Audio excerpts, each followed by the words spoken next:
Apakah coy-coy sekalian sudah menonton film Exuma? Kalau sudah, oke, pas deh kita bahas tentang ini.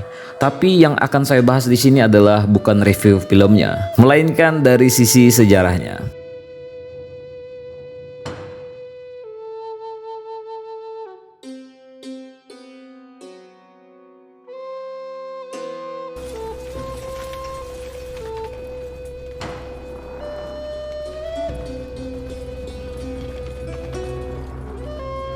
Seperti yang kita ketahui, film ini mengambil latar belakang di abad ke-16.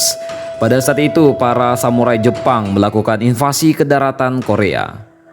Saat itu, wilayah Asia Timur mempunyai 3 kerajaan yang cukup berkuasa, yaitu Jepang, Korea, dan Tiongkok.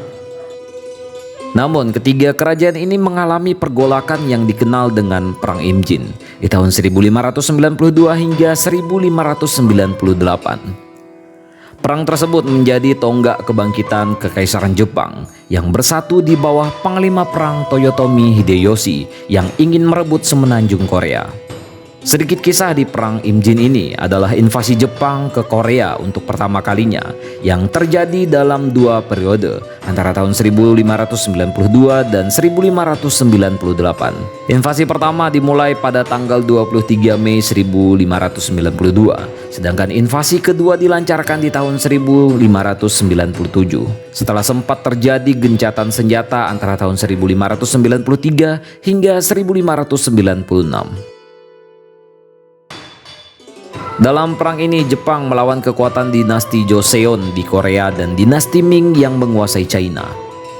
Tujuan utama Jepang sebenarnya adalah menaklukkan China, tetapi Korea justru menjadi korban karena letaknya berada di antara 2 negara berkonflik tersebut. Perang Imjin berakhir pada tanggal 24 Desember 1598, ketika Jepang dipaksa pulang dengan menanggung kekalahan. Dampak Perang Imjin ini sangat serius, terlebih pada hubungan Jepang dan Korea yang tidak pernah pulih hingga sekarang.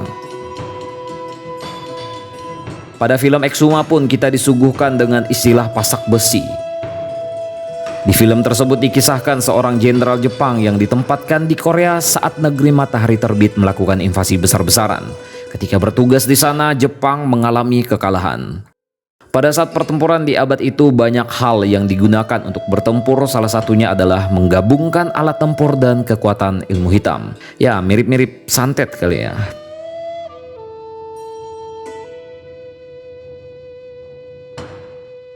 Pada saat invasi itu kalahlah si Jepang ini. Karena kekalahan yang dialami Jepang tersebut membuat murka kekaisaran dan biksu yang dikenal dengan nama Gisune diperintahkan untuk menghukum sang jenderal. Jenderal tersohor itu dikubur hidup-hidup dengan menancapkan besi di dalam tubuh dan dikubur secara vertikal sebagai pasak bumi. Makam sang jenderal tersebut berada di daerah perbatasan Korea Utara dan Korea Selatan. Daerah tersebut dinilai sebagai tempat terlarang dan terkutuk. Pasak besi diibaratkan sebagai alat untuk melemahkan Korea agar mudah ditaklukkan saat masa Perang Dunia. Tentang ini bagaimana menurut kalian, coy?